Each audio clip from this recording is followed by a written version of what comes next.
Well, I decided I would try something new. Mostly doing this because I am shifting to once per week workouts with my trainer, which means I have to come up with some motivation to do things on my own. And I don't like doing things on my own. So I was sitting here thinking, okay, I'm committing to doing a 15-minute walk every day. And I just start off by being like, yeah, I don't want to do this. I'm not going to do it. So I have decided that I'm just going to talk through the ambiguity because most of the time, if I get my brain distracted, it really isn't a problem. It's really the thinking about it that makes me not want to do it. It's like the moment someone says, hey, you should do a 15-minute walk every day, my brain thinks of every single way to make sure that doesn't happen. Like, oh, it's cold. Oh, it's getting dark. Oh, I might have to talk to people. They don't want to talk. So, um, so far, my victories that I've gotten out here, about 1 minute in, and I'm gonna try to stay on the whole 15 minutes. And my hope is that if you're someone else who struggles to get out and take a daily walk, maybe this can help you in the future. So I think I'm gonna do a rundown of some of the things that have been helping me recently. Hey, how are you? Wow, awesome to see people here. Um, I just want to talk about like what comes up in my mind on a daily basis and how I sort through some of the overwhelm in my own brain. And I'm trying to find ways to get things done. And I'm just going to start with not burying the lead, mostly for the sake of people who are looking for like some kind of productivity supercharge tip. I don't have it. That version of me is gone. And she comes back, but she doesn't sustain for long. So truly, the only way that things are actually working better in my life is I'm slowing down. I'm slowing down, not doing as much, and have the luxury of that because I'm on sabbatical right now, working on my book and three other projects. So not exactly chilling, but my life is different right now, and it's because I'm in a healing phase of my journey. So I appreciate that. I just want to privilege. But my goal is to disseminate what I'm learning to help other people.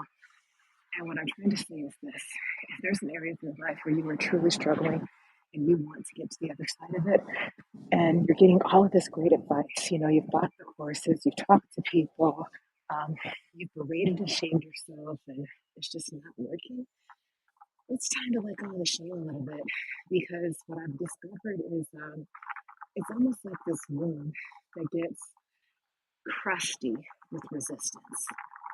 And when your will is trapped by resistance, you can't go anywhere.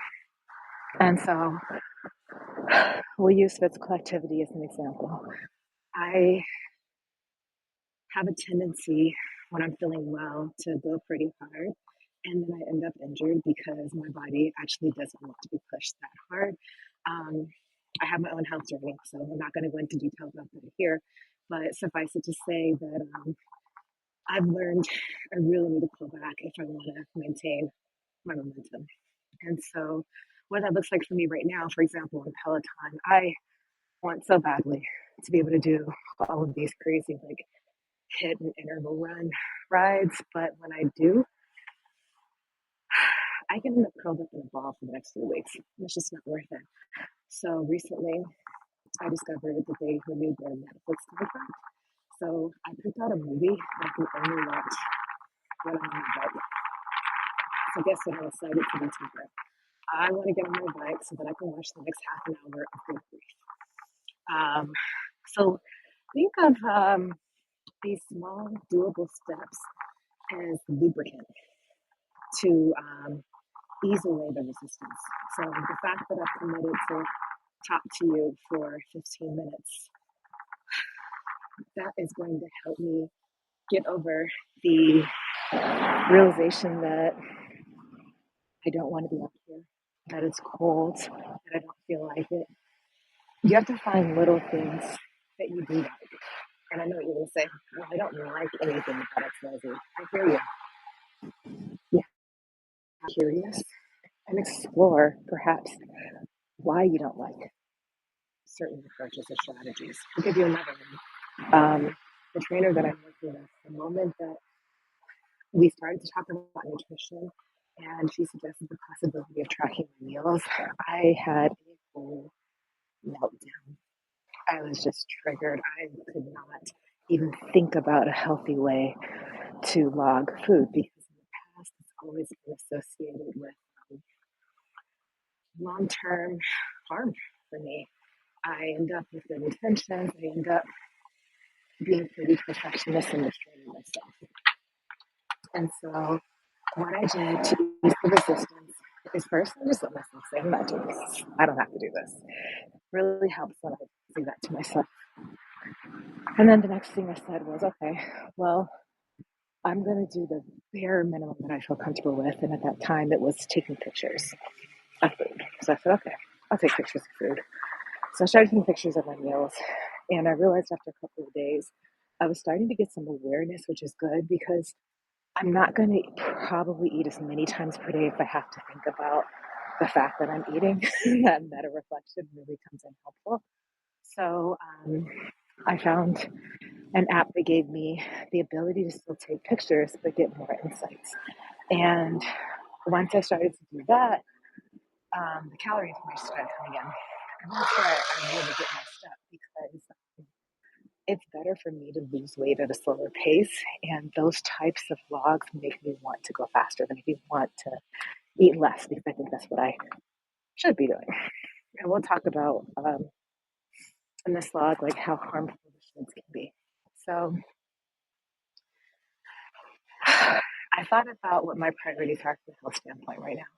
And I'm managing chronic kidney disease, which you'll come to learn over time.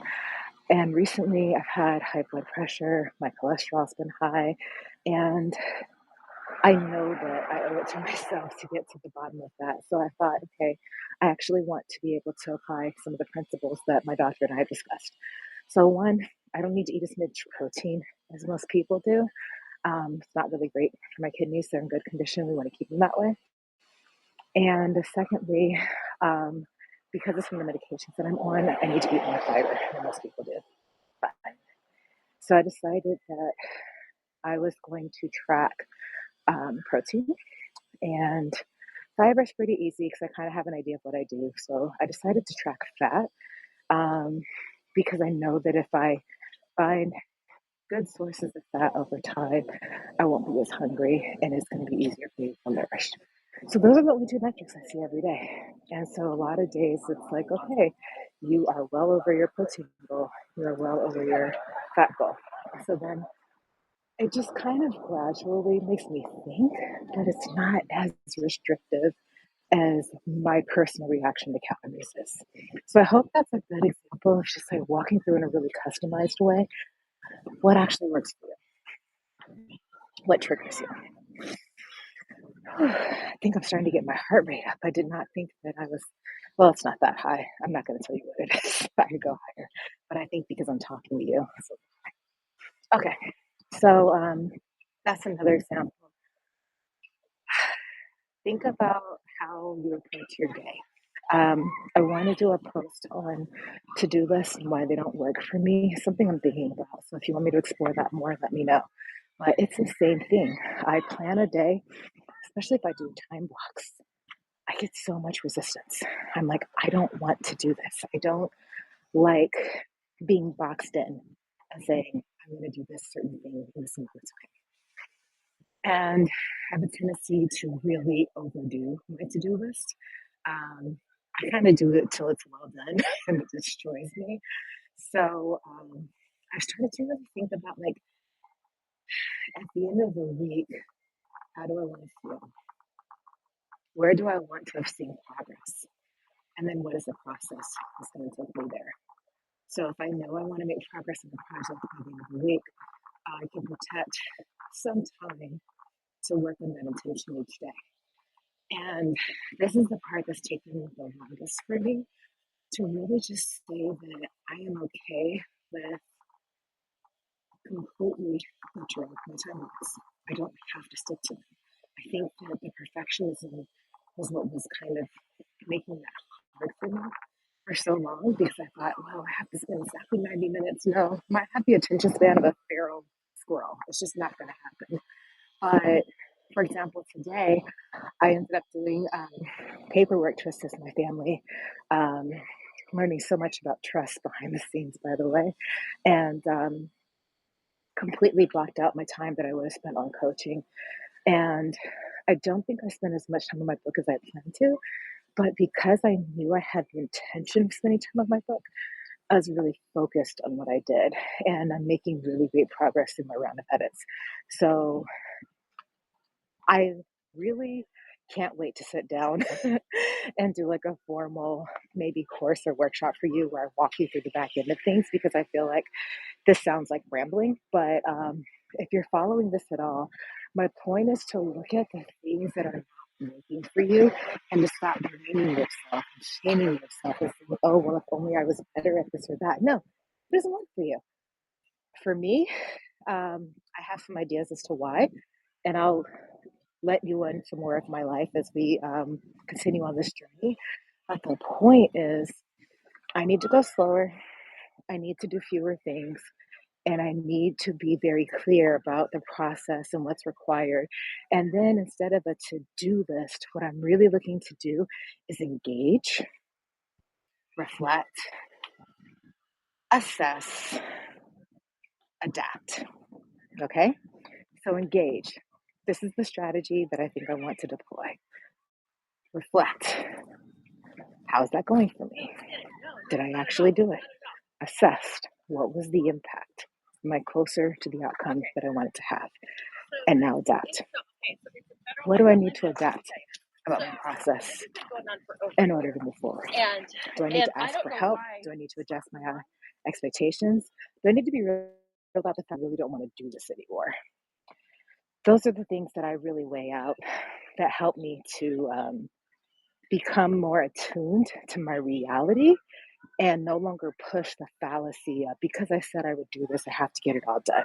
That is the version of me that was a cool taskmaster um, that did not actually love me very much. He loved getting things done in the hopes that it would gain the validation and approval that she needed. But here's what people don't tell you: it's not that you're just like, oh, I can't validate myself. No, it's because you don't feel safe. And so when you have learned that telling yourself that you're good enough can lead to you still being in danger, your cues become attuned to external validation. If I do this for this person, then I'm safe because that's what I've learned from past experiences. So I know that's kind of deep for a 15-minute walk. I would love to pick up there. If you have actually made it to the end of this, I'd love to hear your thoughts because, like I said, these are all things I can go into more detail on in post. And maybe this isn't a bad idea to do a creativity walk. It kind of throws some spaghetti at the wall for you guys. So if you're listening to this and you did a 15-minute walk, I want to celebrate you. If you did anything that was good for you while you listened to this, even if you just sat and listened and reflected or you journaled for a little bit after, please let me know in the comments and I will celebrate you. As you can see, it is no longer light and I am done with my 15 minutes. I am going to go home. But just so you know, I have my situational awareness around me. I'm in a well lit place. I'm not doing anything dangerous here. Okay. All right. Talk to you guys. See you when